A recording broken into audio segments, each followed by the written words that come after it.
आप सभी लोग का बीएचयू पाठशाला चैनल में स्वागत है। दोस्तों, बीएचयू पाठशाला एक ऑनलाइन लर्निंग प्लेटफॉर्म है जो कि आपको इन्फॉर्मेटिव वीडियोज ऑफ यूनिवर्सिटीज और आपको एजुकेशनल वीडियोज देता रहता है, जो कि आपके विभिन्न एग्जामिनेशन में बहुत ही महत्वपूर्ण होता है। बेसिकली इस वीडियो में बात करूंगा बीएचयू यूईटी 2020 का एक न्यू अपडेट है डेट पोस्टपोन को लेके, कि जो डेट बदली है, जो एग्जाम परीक्षा तिथि बदली है, किस किस कोर्स का बदला है और वो अब किस किस डेट को होगा। ठीक है, ऑलरेडी इस पे आपको वीडियोज मुझे पता है चैनल पे मिल चुका है, लेकिन फिर भी बहुत लोगों की इंक्वायरीज है, बहुत लोगों के मन में क्वेश्चंस आ रहा है, मुझे कॉल कर रहे हैं या टेक्स्ट मैसेज कर रहे हैं, कमेंट कर रहे हैं कि सर अभी भी मुझे डाउट है कि एग्रीकल्चर का कब होगा। बीए आर्ट्स सोशल का बच्चा मैसेज करके पूछ रहा है, एलएलबी का बच्चा मैसेज करके पूछ रहा है। तो ये बहुत सारी इंक्वायरीज उनके दिमाग में अभी भी कहीं ना कहीं है, तो मैं उस चीज को, उस डाउट को क्लियर करूंगा।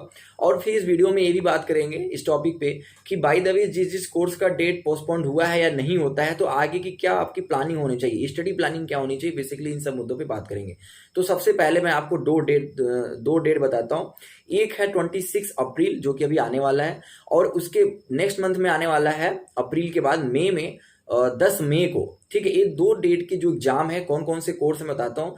26 अप्रैल को होने वाला था कई सारे प्रैक्टिकल एग्जाम। ठीक है, प्रैक्टिकल एग्जाम उन्हें बोलते हैं क्योंकि जैसे बी एलएलबी हो गया, सॉरी बीएफए हो गया, बीपीएड हो गया, ये सब ऐसे एग्जामिनेशन है जो कि प्रैक्टिकल और थ्योरी पे बेस्ड होते हैं। तो इनकी थ्योरी वाली जो पेपर है वो होनी थी 26 अप्रैल को। ठीक है, किसका बीएफए का, बीपीएड का, और ऐसे में पहले वाले वीडियो में बता रखा हूँ कौन कौन से कोर्स हैं। तो इनका जो डेट है ये पोस्टपोन्ड हो गया, लेकिन जो न्यू डेट चूज की गई है वो अभी बताया नहीं गया है।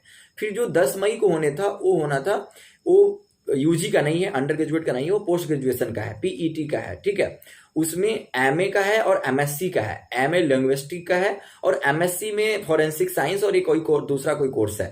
तो ये तीन कोर्स जो 10 मई को होने थे उनका एग्जाम डेट भी बदल चुका है, लेकिन न्यू डेट अभी प्लान नहीं की गई है। ठीक है, उसके बाद चाहे BSc agriculture, BSc bio, BSc math, BA art social का common paper, BHU, BA LLB 3 year, 5 year, BEd, जो भी एग्जाम था इनके डेट में कोई अभी छेड़छाड़, कोई परिवर्तन नहीं हुआ है, वो एज इट इज हैं। अभी अगर लॉकडाउन जिस डेट पे खत्म होनी है मई में, अगर उस डेट को खत्म हो जाती है तो आगे उसी डेट पे, जिस डेट पे पहले से तय किया गया है विभिन्न कोर्स के एग्जामिनेशन, वो उसी एग्जाम डेट पे कराए जाएंगे। ठीक है, तो जाहिर सी बात है कि आप लोग को अभी प्रिपरेशन अपनी कंटिन्यू रखनी है, क्योंकि अगर लॉकडाउन खत्म सच में हो जाता है तो बीएचयू अपनी पूरी तैयारी में है पेपर कराने के। ठीक है, ये तो पहला न्यूज है। अब दूसरी चीज मैं बताता हूँ कि संभावनाओं क्या है, जैसे क्या हो सकता है पेपर, क्या डेट को होगा कि नहीं होगा, डेट बदलेगा, क्या होगा।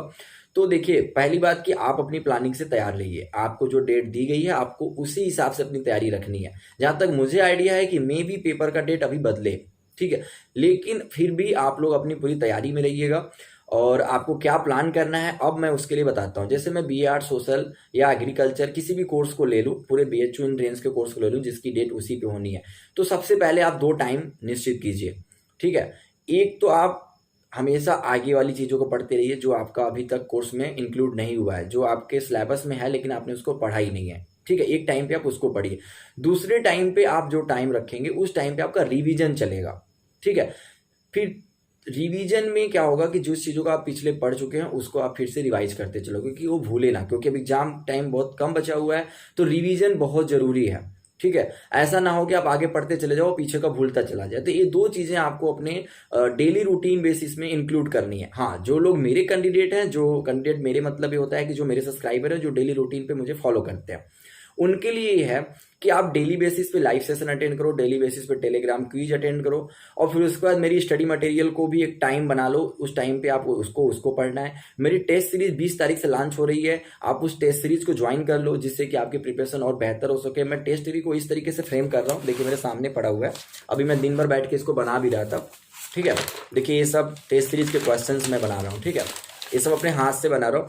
तो जाहिर सी बात है कि मेरा ये प्लान है कि मैं टेस्ट सीरीज को इस तरीके से फ्रेम करूँ कि अगर उसके ऑप्शन और उसके क्वेश्चन को एक साथ मर्ज किया जाए तो कम से कम आपके 30% क्वेश्चंस मैच करने के चांस हो। अब देखिए, एग्जाम पैटर्न है वो तो एग्जाम कमेटी पे डिपेंड करता है को क्या बनाएगा, क्या देगा।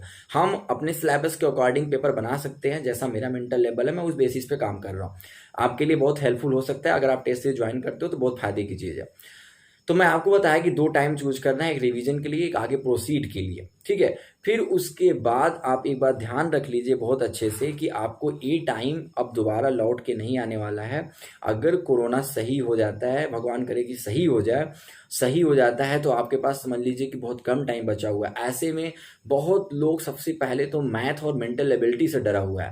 भाई मेंटल एबिलिटी, मैथ से डरने की जरूरत नहीं है। 30 ही क्वेश्चन का तो वेटेज है, 30 क्वेश्चन एट, तो 30 क्वेश्चन से क्यों डरना।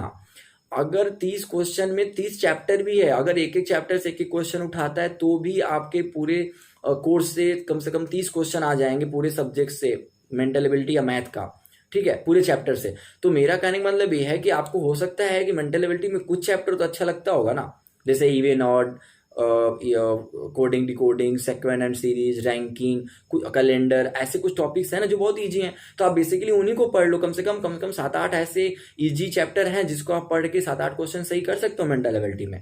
और डेली बेसिस पे मेरी लगभग हर 2 दिन पे मैथ और मेंटल एबिलिटी की वीडियो जाती है 9 बजे सुबह में, आप उसको देखते रहो। कम से कम 8 से 10 मैंने डाल चुका है। तो इस तरीके से अपनी प्रिपरेशन आप करते रहो।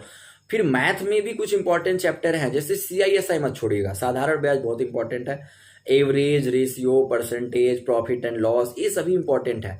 इसकी डेली रूटीन पे आप प्रैक्टिस करो, ठीक है। हर मेरे PDF में जो भी क्वेश्चंस मैंने सेंड किया है, जो हिस्ट्री मटेरियल में मैंने दिया है, उसमें जो भी पहले शुरुआत में क्वेश्चन है उसको जरूर सॉल्व कर लो, क्योंकि ये लोग बहुत हार्ड नहीं देने वाले, इजी बेसिस पे क्वेश्चन देने वाले हैं, तो आपके लिए काफी फायदेमंद होगा। तो आप लोग से रिक्वेस्ट है कि आप सभी लोग मेंटल एबिलिटी मैथ से डरिए नहीं, उसके आगे खड़े होइए और उसके क्वेश्चंस को सॉल्व कीजिए, ये सबसे बेहतर पॉइंट है। हर एक सेक्शन में कोशिश करो कि ज्यादा से ज्यादा सही करने का। जैसे लैंग्वेज सेक्शन में हमेशा समझता हूं कि स्कोरिंग होता है, चाहे इंग्लिश हो चाहे हिंदी हो।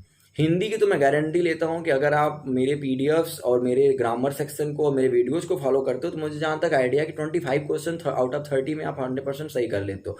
एग्रीकल्चर में आपको इंग्लिश में आपको बहुत फोकस करना पड़ेगा। अभी एग्रीकल्चर में बात करेंगे, BSc AG का जो पार्ट है।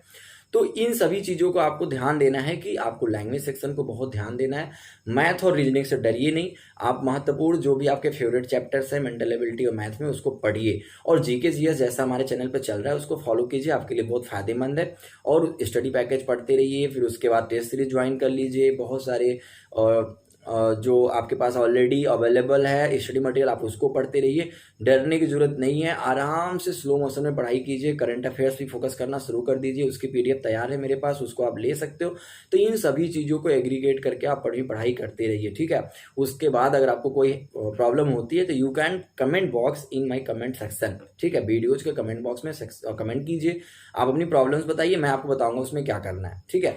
टेस्ट सीरीज स्टडी मटेरियल के लिए आप मुझे कांटेक्ट कर सकते हो, मेरा नंबर आपको डिस्क्रिप्शन में मिल जाएगा, मैं आपको बोल भी देता हूँ 9519383272, 9519383272 मेरा नंबर है। आप मुझे कांटेक्ट कर लीजिए, मैं आपको बता दूंगा, जो भी आपका हेल्प होगा मैं करूंगा, ठीक है। Okay, thank you and all the best. Video पे बने रहिएगा, बहुत सारी वीडियोज मेरे चैनल पे पड़े, आप उसको देखिए और उसका नोट्स बनाइए, और कोई भी प्रॉब्लम होता है तो आप मुझे शेयर कीजिए। Okay, thank you and all the best. Okay.